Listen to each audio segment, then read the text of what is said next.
It is Kenya's biggest and boldest sports dream, the Talanta Sports City's 60,000 capacity stadium that is taking shape in Nairobi, and beneath the pride as well as the promise of something big and something changing in the sporting world lies a $1 billion challenge, a $1 billion financial challenge that, if at all not handled very well, we may not just lose the stadium, and we might also be losing a lot of assets when it comes to the people that are holding the bond. Today we discuss the monies that are involved in the construction of the Talanta Sports City Stadium, the banking, of course, a lot of rumors that have been going around of who is really financing the stadium. Of course, I'll be discussing that and so much more. My name is Brian, and of course, we shall be also discussing where the risks are. My name is Brian, Brynetic Sports. You can just comment, share, as well as subscribe to this channel. Let it grow, and of course, let us enjoy the benefits of really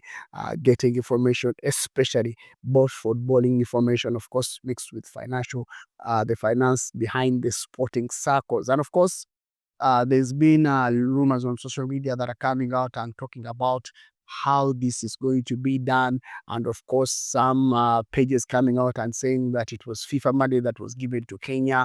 Of course, images of the difference of what Kenya constructed and what Nigeria constructed. All those are false. I can really tell you 100% that is false information.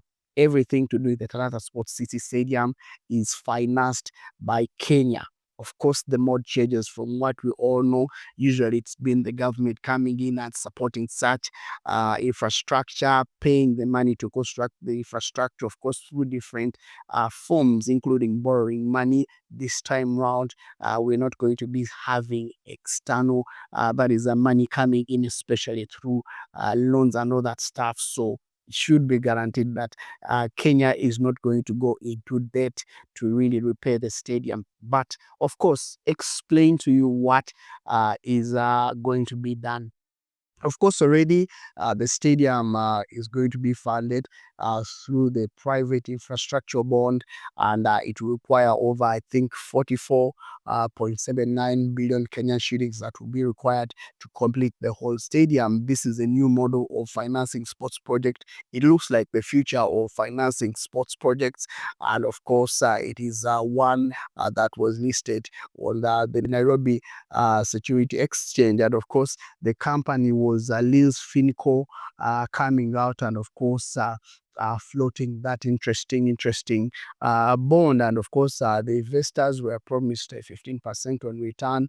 That is one of the things I can say. The internal rate on return is 15% per annum over a period of 15 years. And of course, one thing I can say, the source of repayment of these monies is not direct. That is especially not only direct, like revenue streams that really generate the money, but of course it's also going to be through the sports, arts and social development fund, receiving, of course, income from a lot of things, including that is taxes, and of course all the finances coming in from betting companies. So really it is a very interesting model, and I'm trying to make it a little bit less financial for a lot of people to really understand. So betting companies, the money they get, the profits they get, the taxes that are charged on them, it is another way of really using that fund really to start financing. And of course also the future revenue streams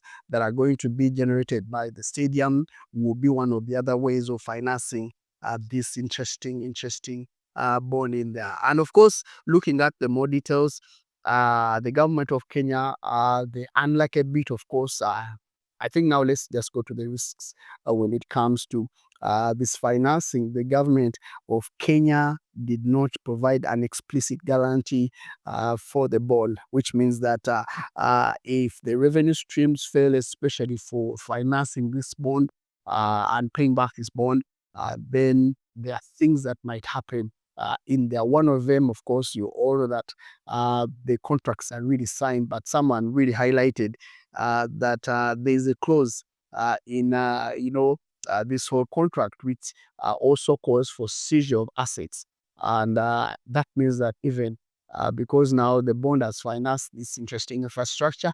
That means that either they seize the assets that are involved in financing the bond, or or for the bondholders, or they might even take over the management of this interesting infrastructure.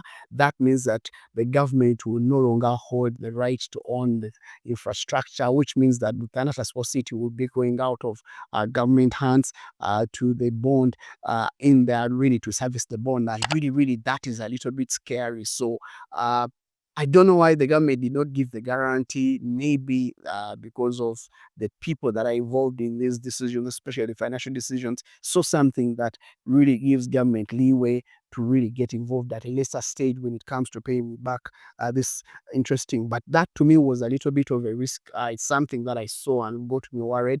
Assets seizure, if at all this is not there. And then the other interesting risk that also is scary is because this is a big kind of bond, over 44 billion Kenyan shillings. That means looking at the return, the rate on return, which is 15%. It means that over 15 years of that is servicing this bond, really, really, really, it might be over 100 billion Kenya shillings as just interest. Not looking at how much money you're paying back, but also the interest. It might be over 100 billion Kenya shillings. That is the interest. To me, I do not really see it as a big challenge, because uh, it is through revenue streams that you're paying this money. It is through businesses like betting companies that make a lot of money that you're paying this money. So it might not be a worry to me. But of course, if things are happening the way they're supposed to be happening, the challenge comes in when things are not happening, when the revenue streams do not pay the money exactly that is supposed to be paid. Then the interest will really, really go a little bit higher. And you all know that bonds pay interest per year. So people need their money, they've invested their money, they've bought bonds, and you need really to pay the money, because you've used already these bonds, because already the stadium is already under construction, it's almost getting completed. You've already used their money to really construct something, so they need to regain their money. So if the interests go a little bit higher, especially when you default, then there's a little bit of the challenge in there. But of course, let's look at the positives. One of the positives is that I'm happy that we are now opening our eyes, not only with our government really funding such big infrastructure, using their money or using bird money. We are using other forms of really servicing such interesting financing projects, especially for sporting circles. We've, I think, seen the kind of